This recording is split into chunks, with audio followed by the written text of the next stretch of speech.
Welcome into This is Baseball. My name is Brandon Johnson. Thank you for tuning in today. So, today's episode is about managers. I have been looking at some managers around the league and seeing how long they've been with their current teams and looking at their success, their projections, really since they've started. How much success have they had or lack of success have they had as managers? And I think that there are some managers that 2025 is kind of a make or break year for them. So I'm looking at managers that I think are on the hot seat during the 2025 season. I don't see, you at least don't typically see managers in Major League Baseball get fired during the season, so I'm not really looking to see anybody lose their job during the season. I think it'll happen post-season, but some of these managers, they have high expectations or expectations to be competitive. Some of them, maybe the team that they manage doesn't quite have any expectations, but they were good at one time and maybe they've run their course with their team. And it's time to just make a change at that position. So I've got 5 managers today that I want to look into and break down where their team is now and what they're going to need to do to keep their job. So I'm going to start in the American League Central with Minnesota Twins manager Rocco Baldelli. Rocco Baldelli has been with the Twins since 2019. He's been to the postseason 3 times. First time was in 2019. They were swept in the division series by none other than the New York Yankees. If you pay attention to Twins baseball since the 2000s, Minnesota seems to have met with the Yankees in the postseason more times than anybody, and they just cannot get past them. You look at Minnesota Twins postseason history, and you'll just see lost in division series, lost in division series, lost in division series to the New York Yankees. So in fitting fashion, 2019, they were swept by the Yankees there. In 2020, they played the Houston Astros in the wild card series that year. They were swept by them. Remember, in 2020, obviously it was the 60-game season, and they expanded the postseason, so a lot of teams were in it. 2023, the Twins, they actually won the wild card series. They beat the Toronto Blue Jays, swept them 2-0. Then they lost the division series to the Houston Astros, 3-1. And if you remember last season, 2024, Minnesota was not necessarily a lock to make the playoffs, but they were sitting pretty comfortably in September, and they had a huge collapse, ended up missing the playoffs entirely. Pair their huge collapse with the Detroit Tigers' hot streak in September. Detroit leapt over Minnesota, took their playoff spot from them, and Minnesota missed the playoffs.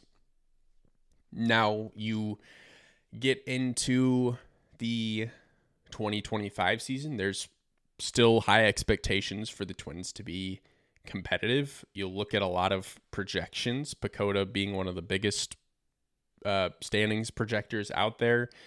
At the beginning of the season, they had Minnesota projected to win the AL Central, and as it stands right now, Minnesota is 7-15, so they've gotten off to a less than ideal start, but I just checked those same projections that I looked at the beginning of the season, and they actually still have Minnesota winning the AL Central. That tells you what they think of the AL Central. And you look at the Central right now, it's pretty ugly. But I'm looking at the Twins team stats right now, and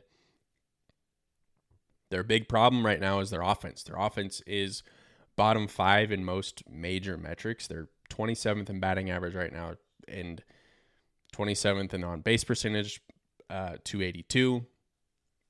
Just for reference, the 15th best team for batting average is the Baltimore Orioles. They have a 232 batting average, and the 15th best team for on base percentage is the Los Angeles Dodgers at 311. Minnesota is 25th in runs scored. So they've only scored 75 runs, 25th out of 30 teams, obviously. You look at their pitching. Pitching is pretty much average. Any metric you look at, they're basically anywhere from 13th to 17th. So they're right in the middle of the pack with everything. They're 15th in ERA, just over 4 there. So I'm looking at it, and honestly, if they can get their offense rolling, I do think that they can turn it around. If their pitching's just average and then their offense just averages out, then they could win the AL Central with the projected 83 wins that they have there, especially looking at how the rest of the AL Central is performing right now, where you have the Royals, who came in with high expectations, and Cleveland's not necessarily blowing anybody out of the water. They sit second in the Central. The Tigers have been really good recently too. But I think if you can get Carlos Correa going, Carlos Correa's gotten off to a pretty slow start. You can get Byron Buxton to stop striking out so much. You can use some of the pieces that are doing well in the offense and pair them with the players that you expect to do well and turn this around.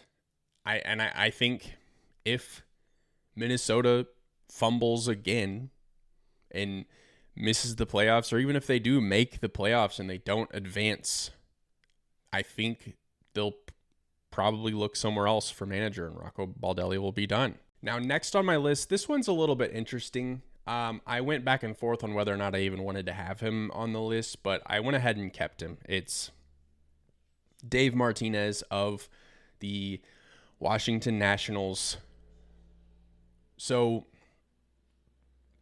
Dave Martinez was the manager for the World Series championship team in 2019. We are obviously a long way away from that. The Nationals have not even made the playoffs since 2019, outside of 2020. Obviously, the abbreviated season, the Nationals have lost at least 90 games every year. They lost 107 games in 2022. They're currently in a rebuild, obviously. They have the 13th ranked farm system, according to MLB.com. And they had one of the top prospects in baseball. He was the number 4 prospect in baseball, Dylan Cruz, who played a little bit last season, but he's been on the roster this whole time with the Nationals in 2025. He's gotten off to a pretty slow start. He has currently hitting 186 with a 219 on base percentage. I don't know if he'll get sent down to kind of reset or what will happen there, but you could look at this and go, all right, thank you for your service in 2019, but once we get this rebuild complete, or once we feel good about it, I think we're going to go in a different direction. You can make an argument that the front office is the real problem here, but I don't know if Dave Martinez is going to be the guy when the Nationals feel like they're competitive again. Third on my list is Baltimore Orioles manager Brandon Hyde. So this is interesting. So obviously Baltimore is right in the middle of their competitive window. I actually think that they arrived a little early to being competitive in 2023. They ended up winning their division. They won 100 plus games. They got the first round bye in the postseason, and then they were ultimately swept by the Texas Rangers. The Rangers ended up winning the World Series that year. And my mindset is always, if you're going to lose to somebody in the postseason, you lose to the team that ends up being the champions. But now you get into 2024 and go, okay, we need to prove that we weren't a fluke. They ended up proving that. They didn't win the division, but they made the postseason again. They hosted the wild card series. They ended up getting swept by the Kansas City Royals. So 5 playoff games in 2 years that the Orioles have been to, and they have literally nothing to show for it. They're 0-5 in those 5 games. And Brandon Hyde has been with the Orioles since 2019. He was kind of with them on the tail end of a rebuild, and they stuck with him when they felt like they were in a good spot, which I think was obviously the right choice. But you look at 2025, where expected the Orioles to be good again, and right now they sit in fourth in not only a tough American League East, but an American League East that I think is much improved from prior years. And their biggest problem is they literally have the worst pitching staff in the league. Like, they are horrendous. They're terrible. They have the worst ERA in the league. It's not even close. ERA, it's like 5.43. Batting average against is just under 300, and they've given up the second most runs in the league, only behind the Colorado Rockies. So Baltimore has given up 118 runs. The Colorado Rockies have given up 119 runs. And the biggest difference between the Baltimore Orioles and the Colorado Rockies is the Baltimore Orioles think that they're good, and the Colorado Rockies aren't even pretending that they're good. So that's not good company to be in when you are the Orioles. And you look at their offense, and they're about middle of the road in their stats. So it's one of those things where if you can find a way to get your pitching staff to flip it around and get going and have your offense continue to produce at an average level, then maybe you can turn it around. But it's not a good place to be after 2 straight years of postseason disappointment, coming into 2025 with expectations of being competitive and sitting where you are now. I think, though, it's tough for Brandon Hyde, because I think if they don't make the playoffs, he's done, obviously. But I think he has to not only make the playoffs, but win a playoff series. I think that is going to be the big hurdle and key to Brandon Hyde staying with the Orioles is postseason success. Because if you go 3 straight years of making the playoffs and not advancing in the playoffs, then it's like, all right, what are we doing here?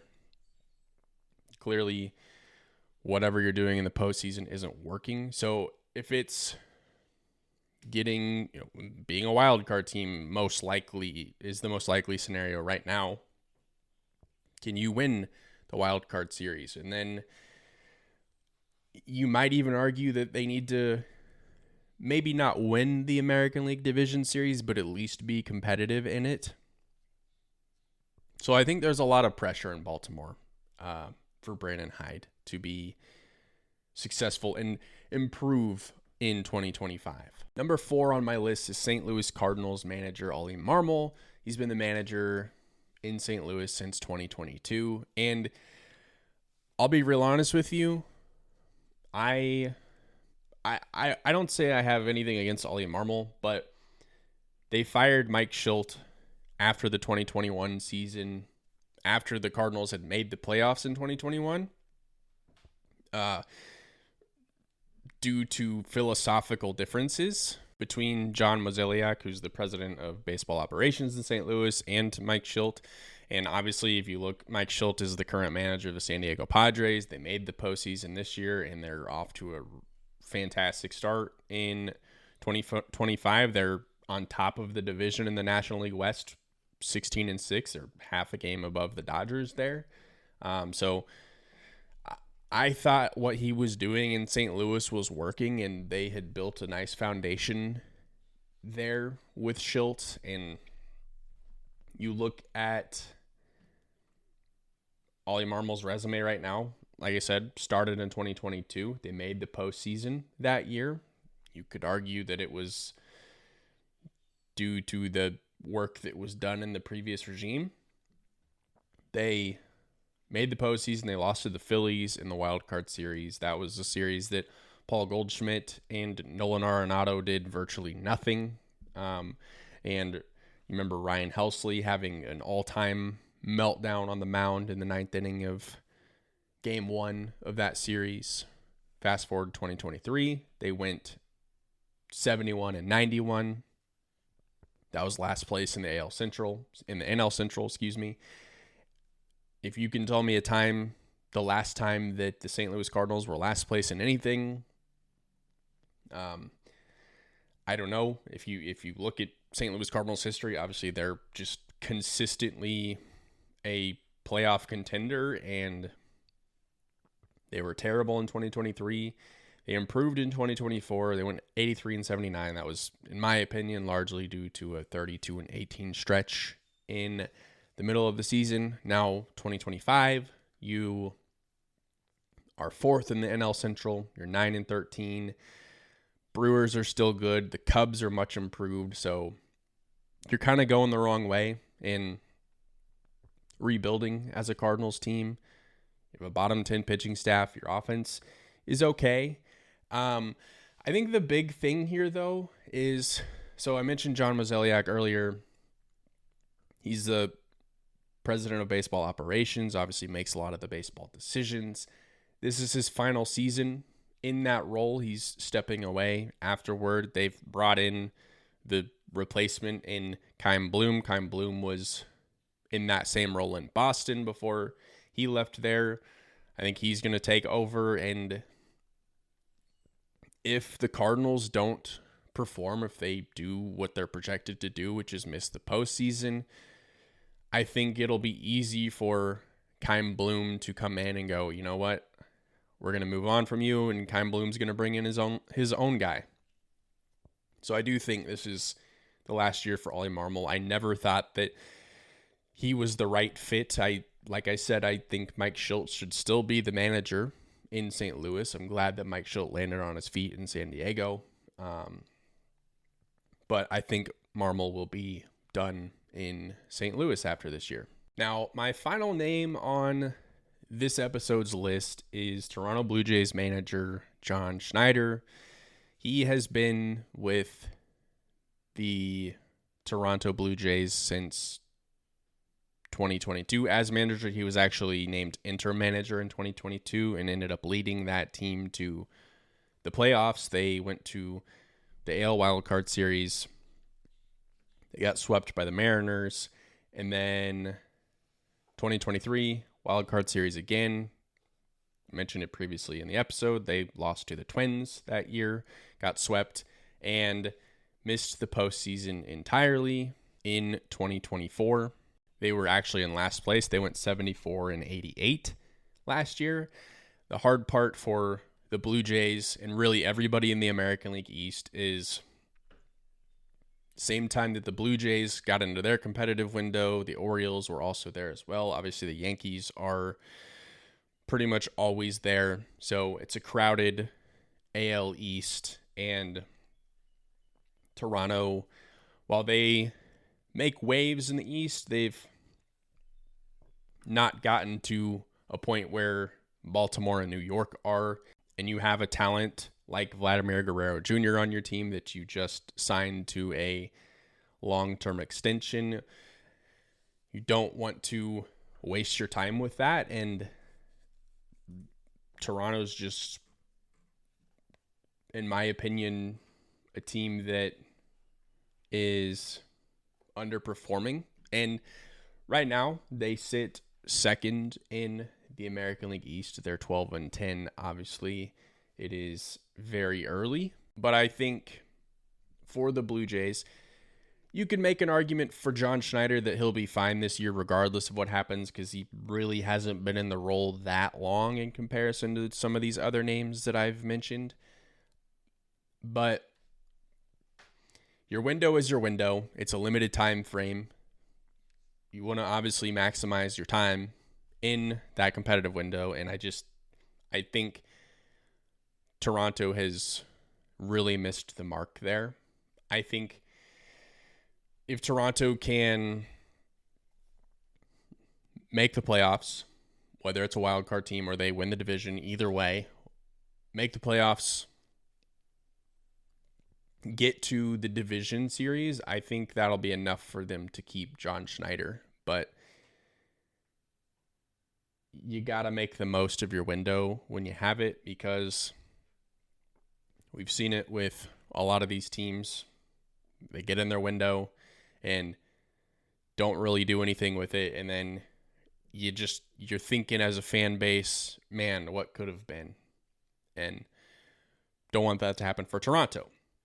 So these are the 5 managers that I was looking at today that I think are on the hot seat. Now, when I was making this, I know that for some of these scenarios, you could really point the blame towards the front office, but the manager gets as much heat as the front office does, and if the front office isn't going to get a shakeup, then the manager of the actual roster or on the field is going to get the shakeup. So that's why I focused heavily on the managers today. I think later in the season we can look at some of these front offices and look at some guys that are in a little bit of trouble themselves there. But thank you for listening to the show today. I will see you Thursday.